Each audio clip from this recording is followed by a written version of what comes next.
Welcome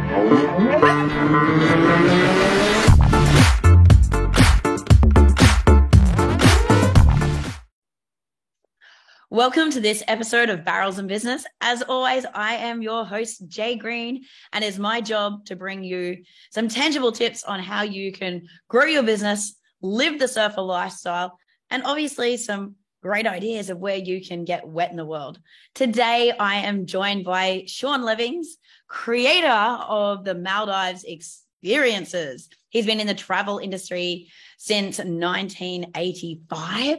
Wouldn't guess it by your looks. Keeps young, right? He's been involved in surf and adventure tourism since 1993, and he's one of the pioneers of the Maldives surf tourism. Now, you guys listening will probably know this brand name, World Surf Safaris. Now, what am I saying that right?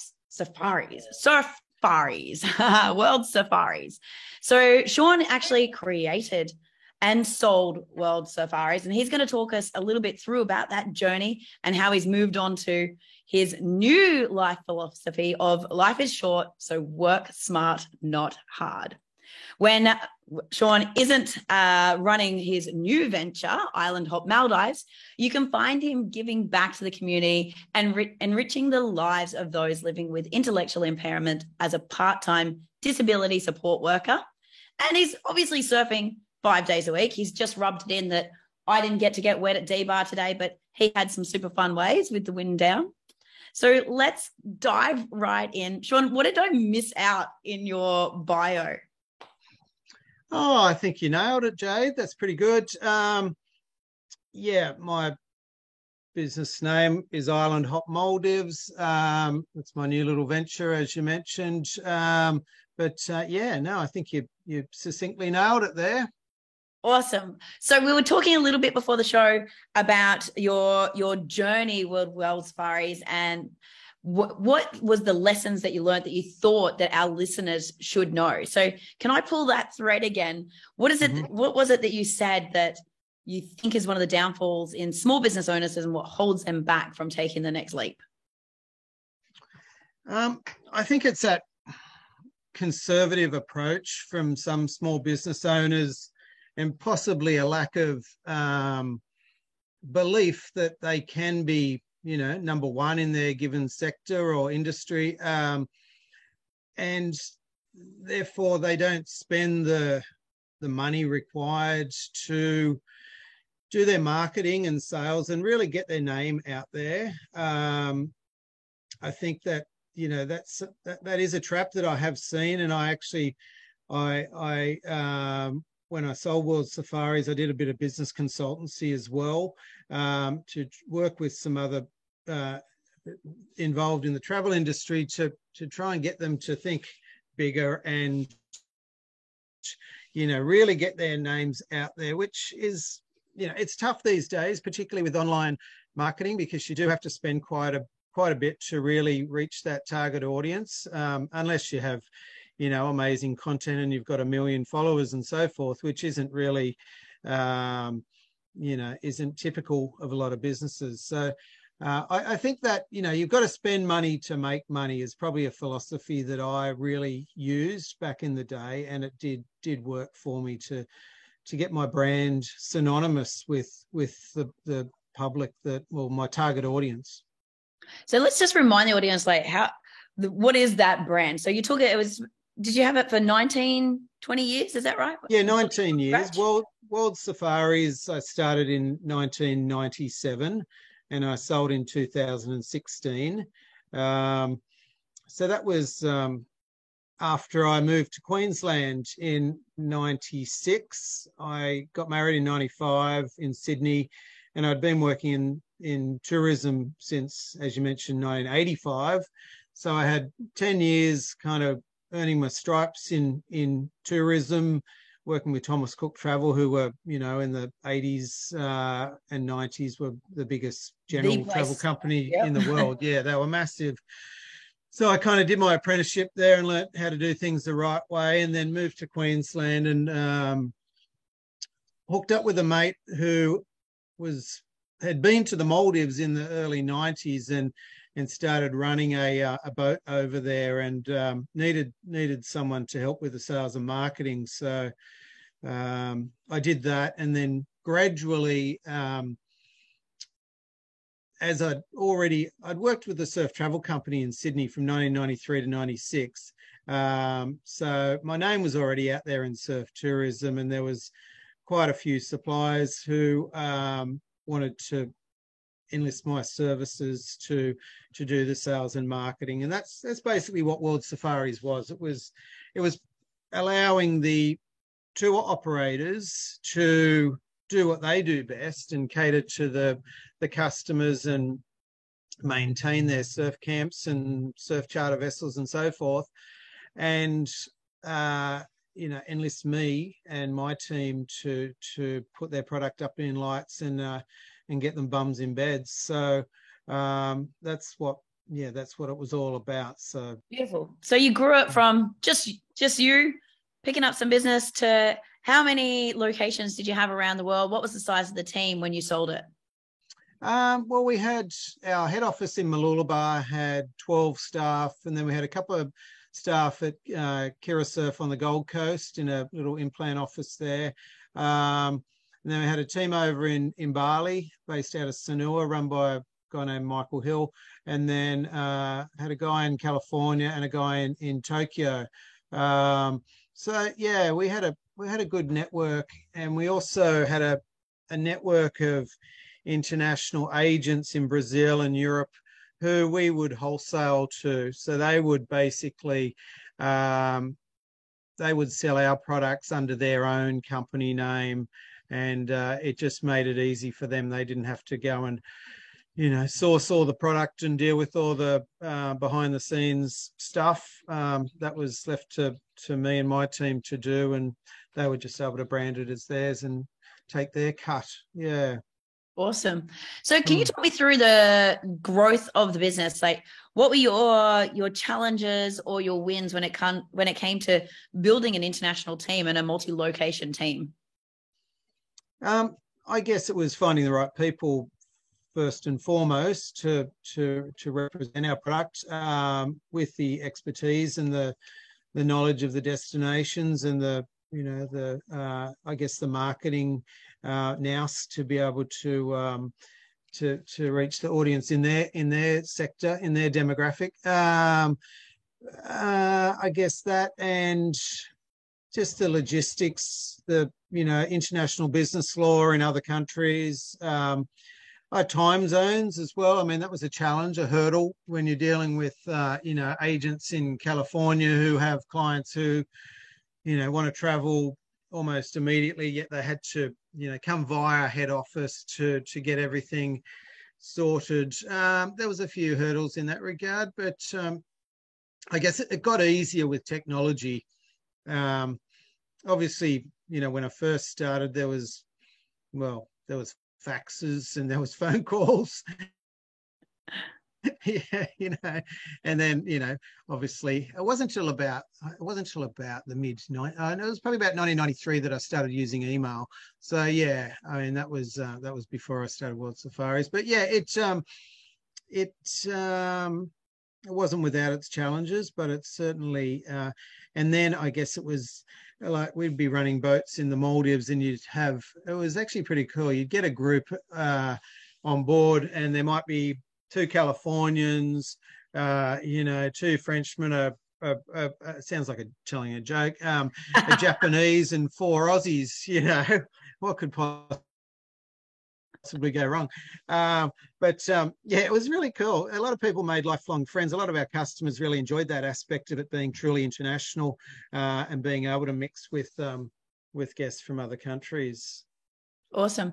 So a lot of people go like, who wouldn't want to work at a place like that? It must have been easy for you to get people wanting to come and work for you. Is that a true statement, or like you had lots of people that wanted to work for you, but you still couldn't get the right skills mix? What was that like for you with filling your team? I mean, first and foremost, we needed expert travel consultants. So a lot of them came from a Flight Centre or Harvey World or whatever background. In retail travel, and had an interest in surfing. I mean, some of the female consultants that I had working with me, some of them didn't necessarily surf, but their brothers surfed, or their husbands surfed, their kids surfed, or whatever, and they were interested. So it was, I mean, it had a lot of young guys kind of misconstruing what the job was all about, and beating down the door to get a job with me. But when I'd explained that it was you're a travel consultant first and foremost with sales targets, and I've asked product range to get to know the intricacies of, and obviously back in, we were selling a lot of airfares and having to, do the job of a travel agent with the expertise of a niche market. The jobs that were really, really desirable to a lot of guys were working on the boats and so forth over in the Maldives. We used to employ a lot of expats, as guides and photographers and so forth, to go over the Maldives or Indo or Samoa or Papua New Guinea to work as surf guides. So yeah, a lot of guys, obviously that's a dream job. Yeah. So, but how do you wrangle them? How did you lead them to make sure that they were still getting the job done and, putting the job first rather than the surfing? Well, I guess they had sales targets and they had to reach those targets. And, we were, they're working in an office environment, so it was obviously measured KPIs and so forth. So it wasn't just a matter of getting in there and talking about going surfing all day. It was actually being able to convert a sale, and in a fairly competitive marketplace. So yeah, that was, I mean, we pride ourselves on having a range of unique products that not a lot of other companies marketed. So it did make their job easier, the unique and quality. But they were obviously measured, and if the sales weren't up to scratch or their service wasn't up to scratch, well, they probably weren't meant to be working in that industry. Yeah, beautiful. Do you think that the key to having them be successful was giving that real clarity around the KPIs and the metrics? Because I see a lot of business owners, they don't want to be micromanagers, or maybe they haven't been salespeople themselves in the past and they lack the giving those clear boundaries. Can you just talk me through what your experience is when it comes to getting the best out of a salesperson? Yeah, we had some really good incentives in place for reaching sales targets, and we had a bonus system. We had an annual bonus system for the team. We had a team target and we had then individual targets. So, and we were obviously they were annually reviewed, and at the start of each financial year, every consultant had a one-on-one review with me and the HR team, and we discussed their performance, and it was two-way street. They could give obviously feedback as well, but then they were presented with their new targets, and then at the end of every month we had some pretty good reporting methods where it was reported, and it was transparent amongst all team members of everyone's results. So I guess some people have a problem with that. However, I feel transparency is vital in order for everyone to be on an even playing field. It was laid out. The targets were quite attractive. So the annual targets, and then we had interim promotions, such as our get in early sale, which was prompting people to book the year before to lock in their trip for the following year. So every passenger converted onto that, they might have got $10 per person or $20 per person, which accumulated quite handsomely. I guess there was some good extra bonuses to be had, and there was certainly some achievable targets. We didn't make things ridiculously. It was all based on what they'd achieved the year before and their experience and their seniority. So it wasn't as if every consultant had the same targets. It was based on their expertise and their experience as well. Oh, I love that, because too often have I seen, so I come from a background in headhunting and recruitment, specifically in sales and executive. So I did 13 years specifically in recruiting salespeople. And too often did I see a broad brushstroke set of KPIs delivered out and not taking into consideration any of those differences within the personality, like how long have they been in it? How new are they? How much grooming do they have? How long have they been building their product knowledge, like the comfortability? And so then when you have that disparity, it's hard, and there's transparency, people start to feel like they're a poor performer, and then that becomes their reality. But in reality, that if you looked at a like for like, it's a completely different situation. So I love that you had the awareness around that. Is that something you took from being in the travel industry before, or something that you guys just came across and found that was going to work better for you? That's something, I probably pride myself on being fairly self-taught, but being intuitive and I guess realistic to the abilities of people, and obviously staff morale is everything, I believe, and having a great team environment. So you didn't want staff to be down, down on their morale by constantly not being able to reach their targets. Obviously, hence that was the reason why we did that. So you're absolutely right. That level of experience, that product knowledge, that past performance, that basically each individual is different, and you've got gun salespeople that are going to sell more than others. It's just a fact of life, Hence they'll be paid more on salary and on and they'll achieve more in their targets and incentives on their results. What I love about what you're saying there is, I feel like and when I've seen it in action, the team member has more ownership over the process, because they're bought in, because it's for them. It's not like they're not disconnected from what that number is. It's a for them number. And if you walk them through to help them come up with that number as well, like you're going, okay, this is last year's performance, this is the skill set we think we've got, this is what we think we can get to, and you enroll them in the journey of setting that target and what that means to them, you get so much more buy-in, and therefore ownership and delivery because of that. Yeah, I agree.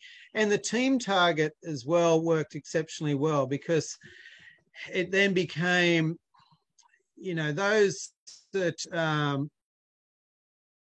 might have been dragging the chain a bit and needed a bit more of a push, the other team members would get in and go, okay, all right, how can we get the target, your sales up? How can we, because we really want to hit this team target, because it was quite a attractive amount that they would reach. But I was pretty strict on it. I mean, it was, if we didn't reach that team target, sorry guys, you don't get that team incentive. So therefore they pulled together.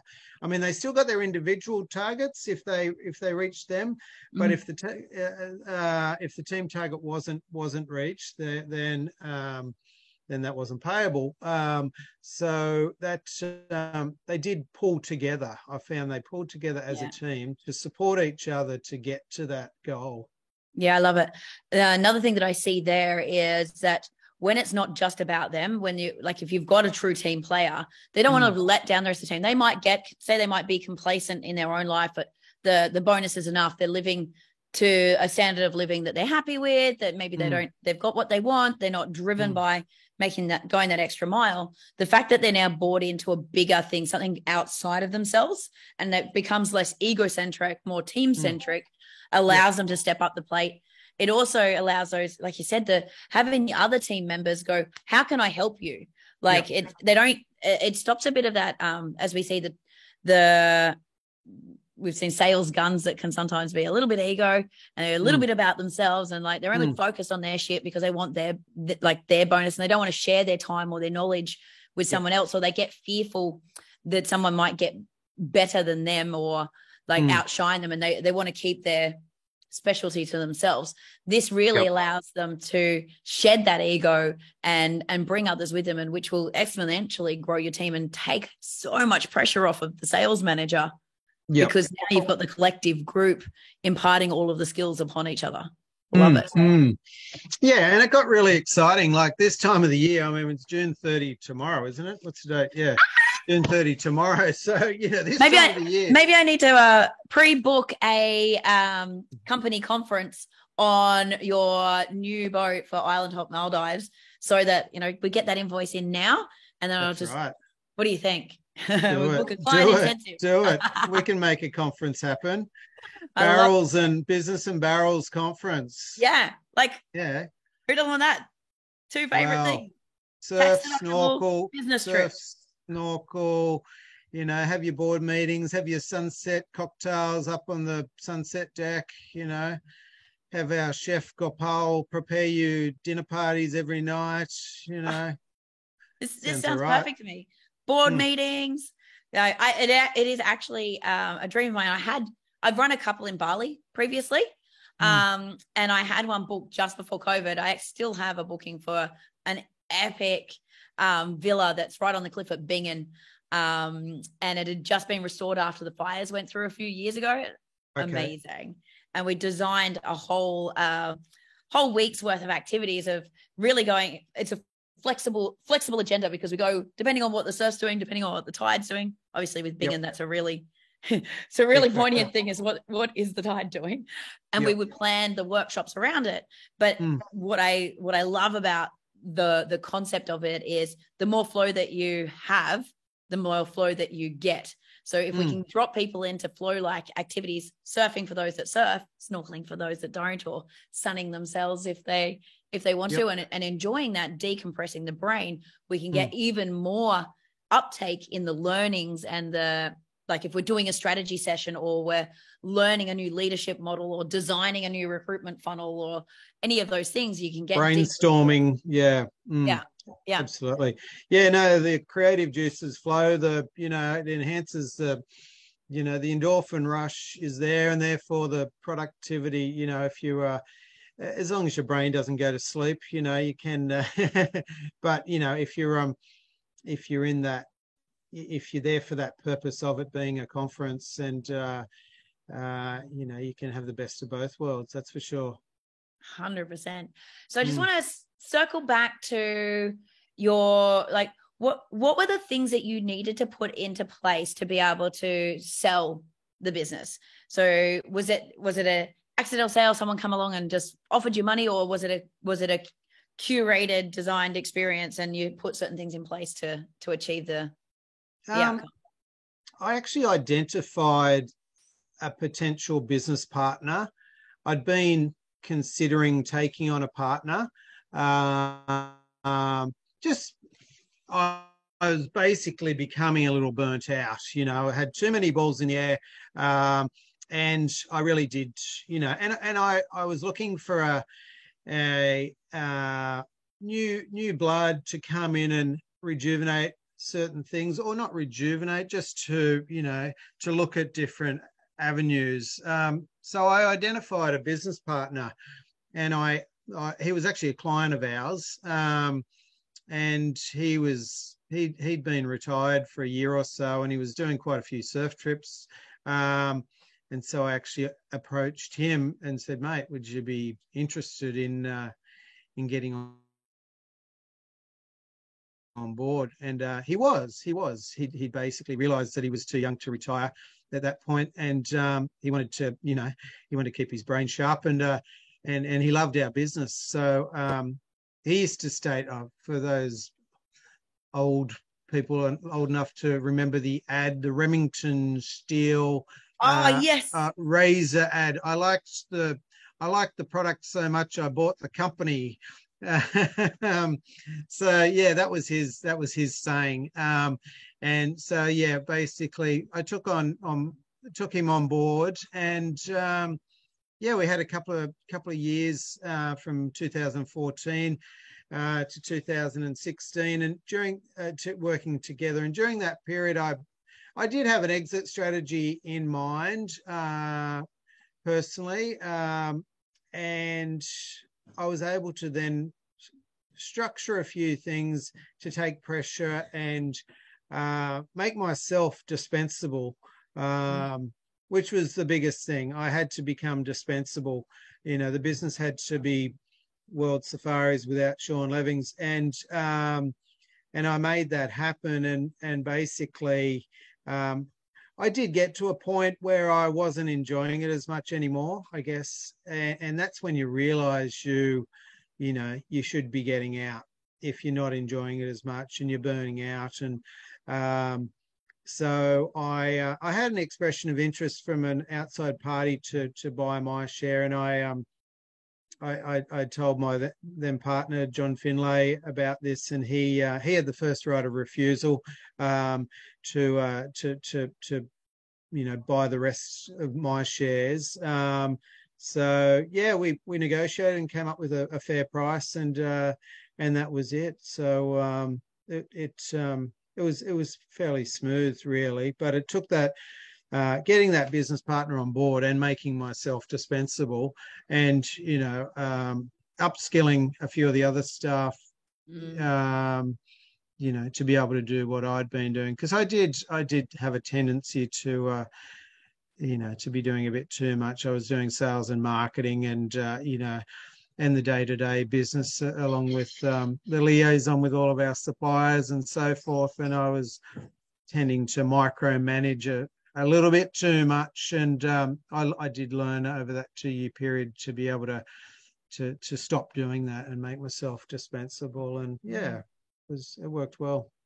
Yeah, I see a lot with business owners there that, business can't run without me. I really want this freedom lifestyle. And I'm like, treat it as if you're going to sell it.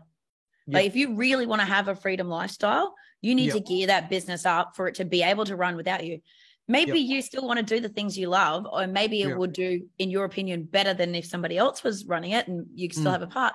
But if you truly want to be able to, go to the Maldives for 2 weeks, 3 weeks, 4 weeks, 6 months, be completely free of your technology, or not having to shit, I got to put out this fire. Like, oh my God, it's barreling. No, I have to do this. What are some of the things so you had to learn to micromanage less, upskill some of the other people? What were some of the other things that you needed, or if you were going to teach somebody else to free themselves up, what are some of the things that they need to think about now? If they went 2-year timeline, I'm going to be able to go for 6 months and just surf all day.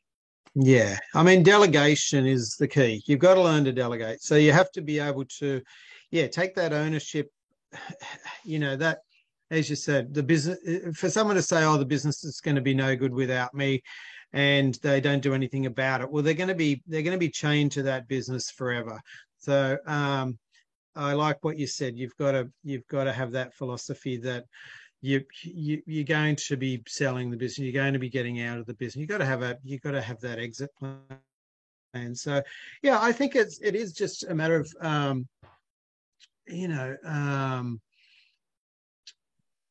that knowledge sharing of all aspects of what you did as the company founder, CEO, and identify the right individuals to be able to handle parts of what you're doing, or enlist a outside CEO who's had experience in a similar field, or you've identified that would be an ideal replacement. So it's not easy, obviously, but it's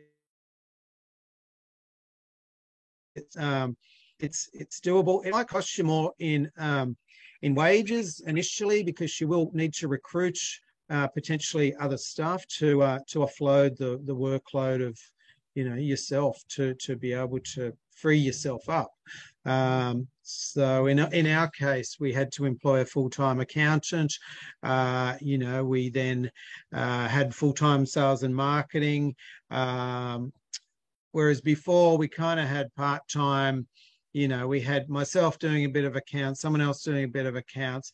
We had me doing some sales and marketing and someone else doing sales and marketing, but it wasn't, so it was it was finding those individuals who you could entrust to take over those responsibilities that you had as the owner and CEO. Mm-hmm. Mm-hmm. Was there any books or anything that helped you get yourself ready to be able to do that handover, or to set up the systems and processes, or even the mindset to be able to let go? To be honest, I'm not much into reading books about business. I'm fairly instinctive, I guess. I know I listen to people. I've got mates that are, big end of town in business. I, talk to them. I talk to others. The partner I took on, he'd been at, bigger end of town business as well. So he was helpful. It was about, basically having a plan and having it structured.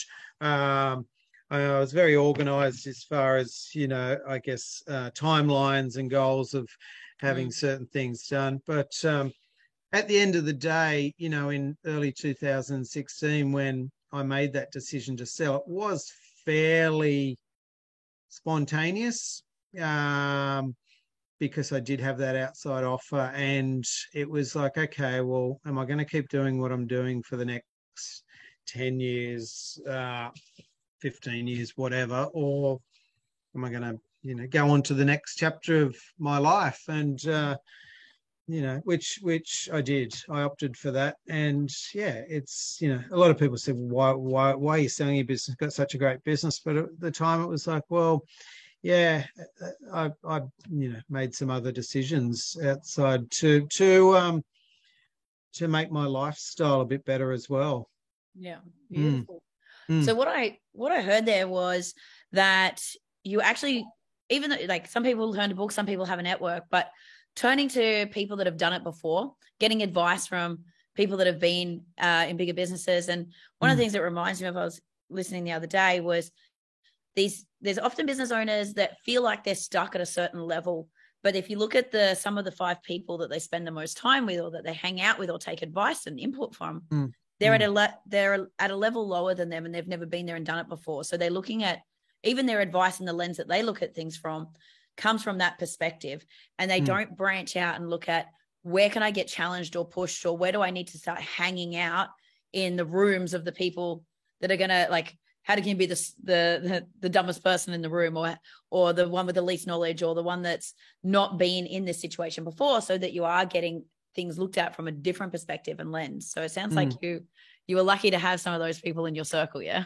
Yeah, exactly. No, I was able to lean on them for advice, and and also, I mean, you need a good accountant, you need a good lawyer, just to get all the legal aspects of your sale contract in place, and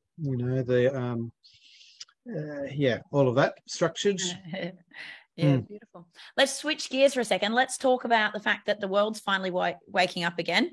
When did you actually decide to create Island Hop Maldives? And am I pronouncing it wrong? Maldives. Maldives is the correct pronunciation, but a lot of people do say the Maldives. Yeah. So when did you decide to go back into the game? And then then the follow-up will be, what happens now? Because it kind of went quiet for a little while thanks to COVID. Yep. Where are we going? Okay.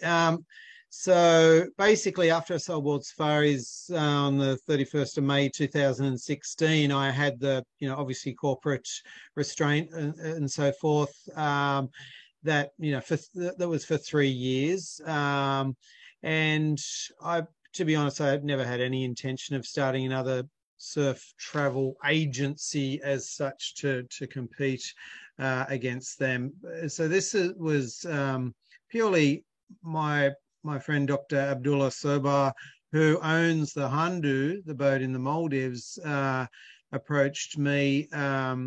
And we'd become very good friends, because back at World Safaris, we did represent the Handu for a number of years. And then some reason or another, they stopped working with World Safaris after I sold, and weren't really doing a lot in surf tourism for a little while. They have a another couple of businesses that are very successful over there. Anyway, he contacted me in mid 2019 and said, "Hey, Sean, we're thinking of rejuvenating Hundu and getting it running again. We'd love you to get on board."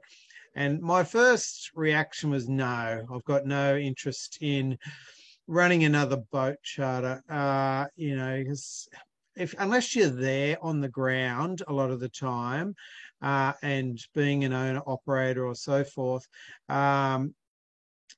things don't happen as efficiently in developing countries as you would like them to. There's broken promises and, maintenance issues and so forth. So I was like, a bit reluctant. And then he informed me that his best mate, retired military general Zuhair, was coming on board as a partner. And he was ex-head of Coast Guard over in the Maldives, and a very well-respected military man, who, obviously, being a general in the army, could make stuff happen. Yeah, get shit done. Shit done.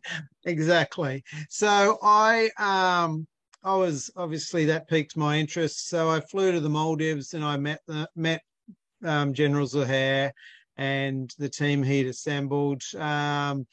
And I was in. I was like, yeah, we can make this happen. At the time, my son had been working in super yachting for 3 years in all parts of the world, so he was coming on board as well to spend some time. So that was mid 2019. So we then did a major renovation on the boat, a refit of the rooms and pretty much everything. It looked better than ever, the boat. So we had a promo trip that we put together with some high profile surfers, Josie Prendergast, guy named Oscar Langburn, Sean Cansdell, and a few others. And we did a promo trip at the end of October with a videographer and a photographer. And we had a week getting some great waves and some amazing content. So from then I had the content to be able to start the marketing collateral, and build the website and get the socials out there, and the endorsements of these high profile athletes as well, for them to spruik to their followers as well.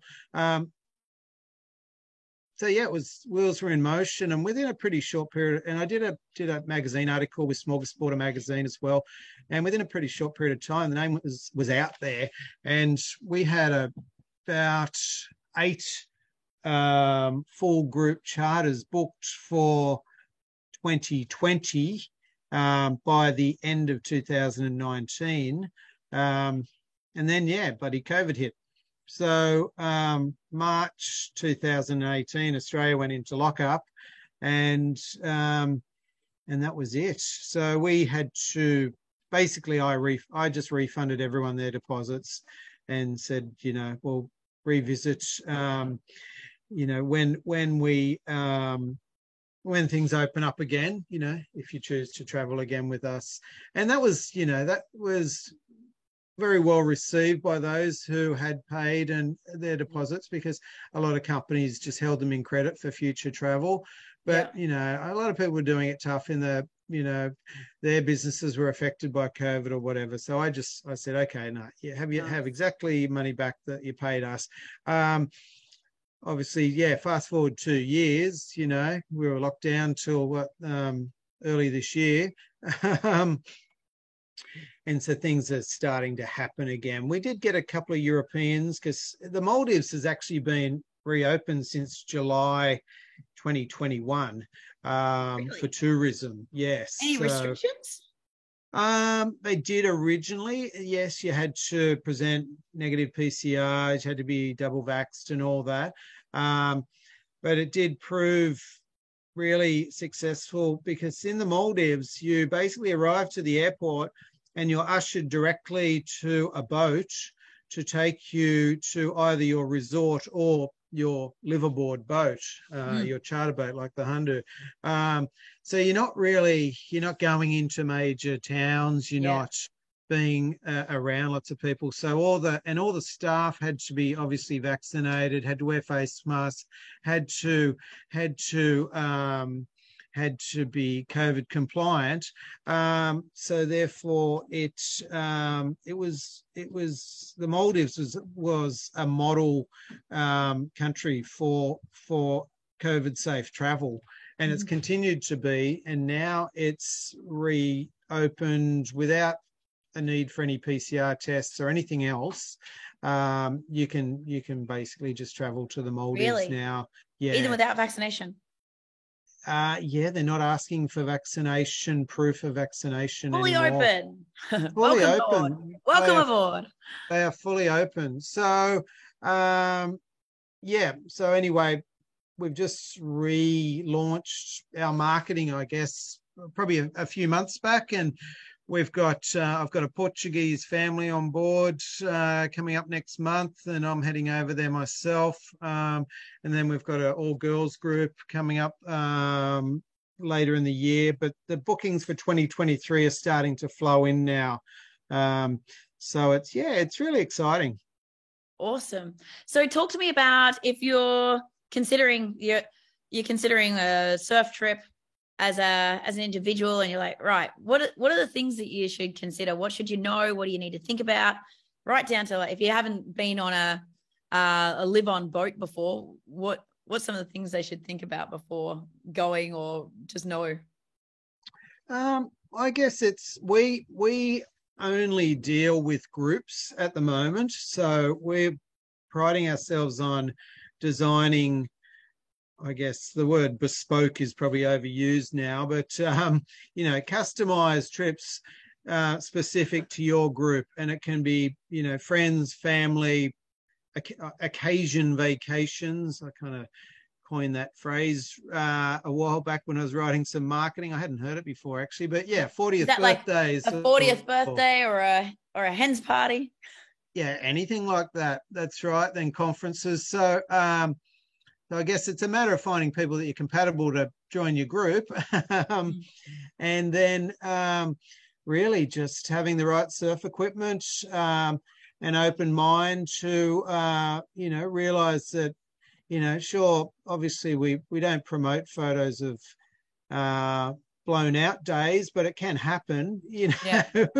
Historically, you're traveling at the peak surf season. However, we can't control the weather. Also, realizing that there's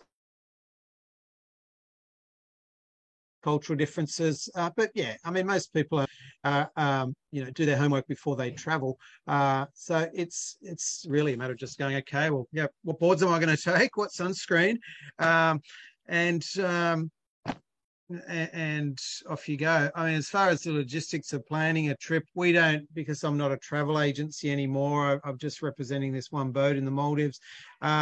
We give all the right information, answer all the frequently asked questions on how to get there. Organise your flights to Singapore Airlines, to Mali, get your travel insurance. There's no vaccinations required, apart from, there's no vaccinations required because there's no malaria or, nice. Any other nasties like that.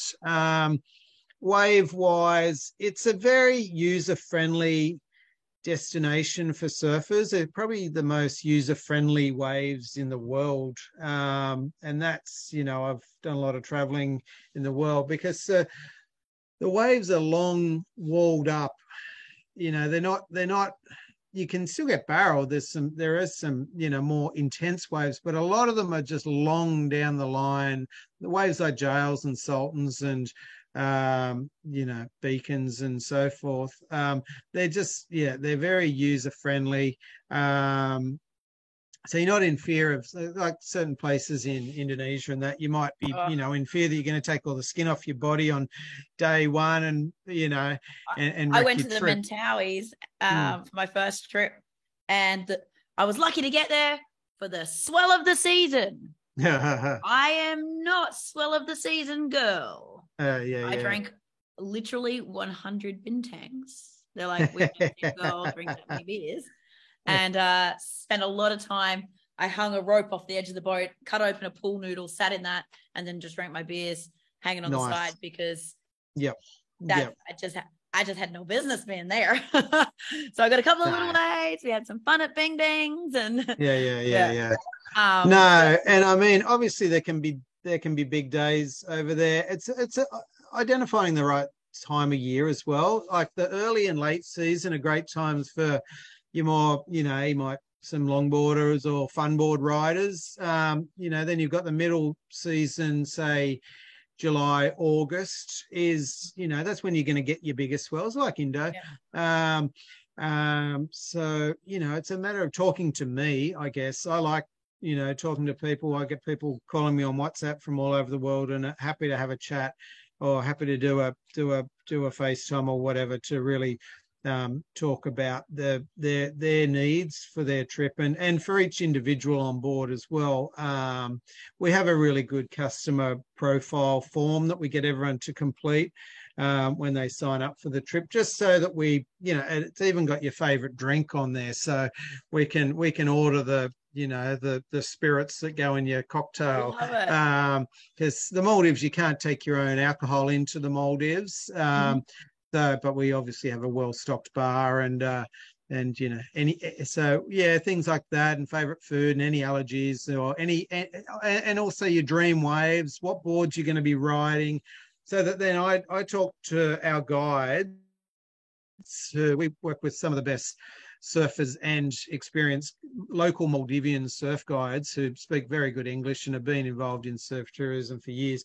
And then they know all the customer profiles before the customers even get on board, so that, we go, okay, well, we can see by your profile, you're not looking for, wave of the season, 8-foot grinding barrels. You'd probably, and it is 8 foot and solid. It's at, Cokes at the moment. So we're going to take you down to some more protected options and, find waves that you can ease into at the start of your trip, and you can work up to those more challenging waves towards the end if you like, and and then we'll have your favorite cocktail on deck at the end of the day. I love it. What's the minimum number and maximum number your boat can take? Well, there's really no minimum. It's a matter of how much just $2 you want to spend. Exactly. If you're one person and you're really wealthy and you want to take the whole boat to yourself for a week, you can do it. It costs you about $15,000 US for a week, and you can take the boat for yourself. So it's basically prorated on a per person basis up to a maximum of 10 on that basis, and all those prices are on islandhopmaldives.com. Awesome. My brain is running, because what I love about the fact that you've got a small group and it's a curated group, one of my fears would have been jumping onto a boat with a bunch of randoms, and you're stuck in a confined space and you don't know who's going to be loose, and you'd like that anxiety of being literally trapped with randoms. Like in a resort, it's a different thing where you can, on a land resort, you can go and find your own space, but on a boat, that doesn't. For sure. And I mean, great. I did that for many, many years. We constructed groups, building groups with individuals for scheduled departures. And, most of the time, there's usually one dickhead on a trip, but, most people, they work it out, they work around them. But yeah, I've got no interest in doing that at the moment. I just, there's no rigid schedules. It's all about that group experience. So yeah. Oh man, you have reignited my passion. I'm literally going to be getting off this and talking to my team about designing our next intensive, because I've got clients that surf, and they're not all hard chargers. Like, they're your average guys, average girls that would love a long wave and different skill set levels. But then I've also got some that, like one of my clients, he goes, I said, what do you like about me? Like, why me? And he's like, I love that you surf and I love that you've got that lifestyle. He goes, I'm fucking never going in the water. I'm shit scared of sharks, but I'm happy to watch you guys. Yeah. Right. Well, they'd love. He might like his fishing. I mean, great fishing. And you get some, we show you the Maldives that resort tourists don't see. They go to a resort, they go to a 5-star resort, and they're on an island, and that's all that there is on the island is that resort. Where we cruise around and pull into village islands, and we'll know one of the locals who'll climb a tree and pick some coconuts and have fresh coconut water, and call into the local school and see the kiddies, and it's brilliant, and have a game of soccer with, some of the local lads on the beach or whatever. There's that sort of experience. Who wouldn't want to cruise around the tropics on a yacht? Really? If you can't find something to love about that, there's something wrong, right? Oh, exactly. Yeah, no, I think it's the ultimate way to see a destination, because you're always mobile and you can work around, certain crowd factor and that as well. If you've got, say, in the mainstream area of the Maldives, the North Mali Atoll, certain breaks can get congested at times. There's no denying that, like a lot of, like everywhere in the world pretty much these days. But if you're on a boat, you can time your surfs. You can get there on first light, surf before a resort boat gets there, and then you're having your big breakfast, whilst they're surfing. They buzz off back to the resort, you get back out there, and it's kind of those strategic maneuvers that we pride ourselves on being able to do to duck and weave and dodge crowd factor as well. I love it. For someone that lives here, dodging crowd factors is a high priority list. Yeah, it's a tricky one. Yeah. Give me one last parting piece of advice that you would give a business owner who surfs. Make time to go surfing. Honestly, I made that mistake for years of chaining myself to the desk and saying I can't justify leaving the office to down tools to go for a surf. But you need to find that time, and it rejuvenates you as well. You get back and you're stoked, usually if you've had a good surf. I mean, you should always be stoked after a surf regardless, I feel. You're getting in the water and you've got that, that it is therapeutic. So yeah, go surfing. And particularly if, shouldn't say, if you're the business owner, delegate to your staff so you can go surfing. Yeah, you haven't got your business to the right level if you can't delegate it enough to go for a wave every now and then. Exactly. Hey? If you feel guilty that you're leaving your desk for 2 hours, or your workshop or whatever for 2 hours to go surfing, well, you're doing something wrong. Need to sit down and make a new plan. I reckon. I love it. Yep. I reckon that's the mic drop moment. Thank you so much, Sean. Just can you just state again, where can people find you guys? And we'll make sure it's in the show notes too, though. Yeah, just islandhopmaldives.com. Epic. We'll make sure they're in the show notes. Team, put it on the screen. Get on it. Book your group charter. I'm definitely getting off to see what I can do to put together a crew ASAP. Epic. Awesome. We'd love to have you guys on board. You. Thanks, guys. Okay. You. Thanks for tuning in to the Barrels and Business podcast. If you are ready to build your kick-ass team, you're looking to scale your business, or you just want ways that you can get wet more often, make sure you head on over and connect with us at barrelsandbusiness.com. Actually, while you're at it, why don't you just hit subscribe wherever you are watching and listening to the podcast right now. I'll see you guys on the next episode.